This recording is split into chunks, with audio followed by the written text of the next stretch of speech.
Once these models have the ability to reflect on their own output, it's almost like recursion. It's like we can think, and we as humans, we can think about thinking. And as soon as you take that one recursive step, then there's nothing stopping you from thinking about thinking about thinking about thinking ad infinitum.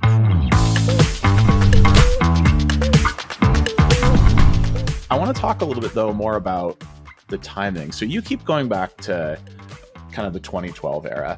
And, I've been in and around technology, and sure, some truly incredible things were happening in terms of machine learning's ability to, discern quality, to run predictive models, etc.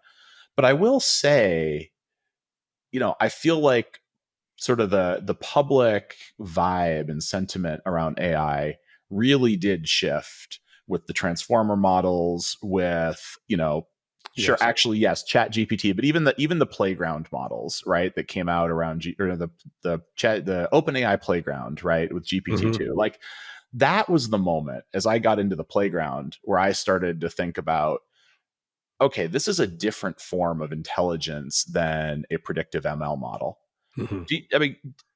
Has that changed dynamics in terms of how you work with clients? Like, is this just one long continuous evolution? No, it really has. No, it was a step change in the market. When I've referenced 2012 a couple of times. That's obviously when this sort of modern phase of deep learning broke on the scene. And what was special about it was we could finally build computer vision systems that could understand images, not necessarily as well as a human, but in some cases, pretty close. Mm-hmm. And then shortly after that, we had natural language processing, and it could start to kind of understand text. And you could do things like classification and sentiment analysis. And these were really powerful capabilities for one simple reason. It was the first time in history that we had perceptive capabilities in software that were approaching human level capabilities on these different What a fronts. fascinating statement. Perceptive capabilities approaching human level. Like, I hadn't thought about it in those terms.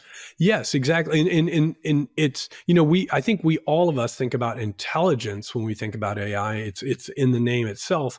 But what's really crazy is, for the longest time in AI research, the things we thought were hard turned out to be easy. And the things we thought were easy turned out to be hard. So in the 50s, we imagined if we could build a computer program that could play chess and beat a human, that program would have to have amazing broad intelligence, and it would probably be superhuman intelligence. Yeah. Turns out, no, it was a really narrow domain, and we achieved that, and nobody thought we had, AGI right at that point, artificial. There's no Turing test associated with beating a grandmaster. Exactly. And what it turns out is that, things like vision, our perceptive abilities, it is so effortless to us because of all of the millions of years of evolution that we can't even introspect it. We don't know the process that we go through when we see an image and we recognize it. The same thing goes with speech and sound. And so we kind of undervalued those capabilities. Yeah. We didn't think they were that complicated. Where on the other hand, chess was so incredibly difficult for us. You have to think about the position of all the pieces. You have to think about, if I move this piece, how will they respond, and how will I respond to their responding, on and on and on. So in our minds, we kind of got it flipped. Yeah. It turns out just being able to recognize whether a photo is of a cat or a dog was incredibly difficult for us to do until the last 15 years. And then once we sort of locked onto these perceptual capabilities, things like the transform architecture you mentioned, and large language models, that unlocked a whole different front. And now we got into sort of generative AI. And what is so special about ChatGPT was it was the first AI system that was sort of multifaceted capable. We could build systems before that were really good at maybe face recognition, but that's really kind of all they could do. Yep. What ChatGPT brought to the table was a single model that could do things like summarize text, generate poetry, tell you a joke, and Yeah. many, many more. And that's the reason it finally caught the world's attention and kind of sparked this AI takeoff. And did become something of I mean, it's clearly a consumer platform, but it became a platform that people could, a platform in the truest sense, something that people could experiment with, play with, initially through GPTs, et cetera, but, find their own creative uses and outlets that you could never imagine as an engineer. I feel That's like we're right. just at the beginning of this. I couldn't agree more. In fact, I literally have a saying that we are at day zero. We're not even at day one yet because What does that mean? So, okay, well, I mean, and we're not talking Jeff Bezos here. What does this mean? right. So the reason I say it's day zero is we're still tinkering around with simple ideas. We're Yeah, still doing things like, what if we put approach A and approach B together? What if we put the peanut butter and the chocolate together, right? And just try simple, simple, simple things. We'll be at day one, I think, once we are really starting to push the boundaries on the approaches that, and we've exhausted them in sort of a meaningful way. Right now, we're still seeing, for example, like with DeepSeek a few weeks ago, it sure. is a ridiculously simple, reinforcement learning approach that they took that has fantastic results. And we can go into that if we want to, but just really simple stuff that's still moving the needle in a big way.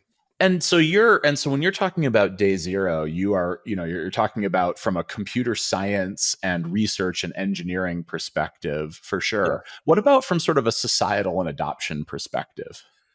Yeah, that's a really good point. I think that most people are starting to use AI on a daily basis, even if they don't necessarily know it. But I think most people do. I think most people are using ChatGPT or Claude or something like that increasingly. But the capabilities of those systems are growing at a rate that I would be shocked if most people understood. For I, example, I last don't. summer, I follow it every day, and I don't understand. It blows my mind. exactly.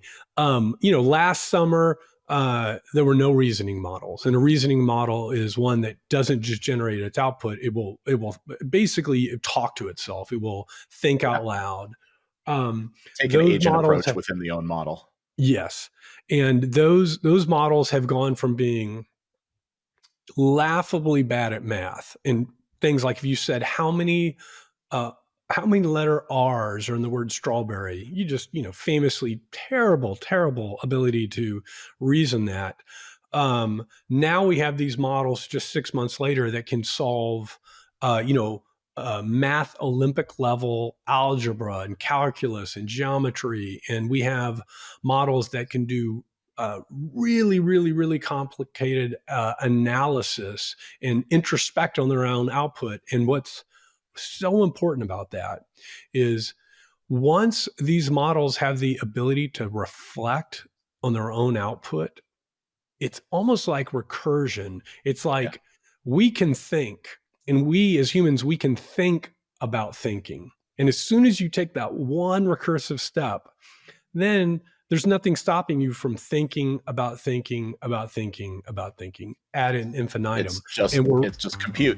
it's just compute. You nailed it. It's just compute, and we're right there with artificial intelligence in many ways. It's a little bit of an oversimplification, but it's an analogy that I think is pretty strong for where we're at and where we're going right now.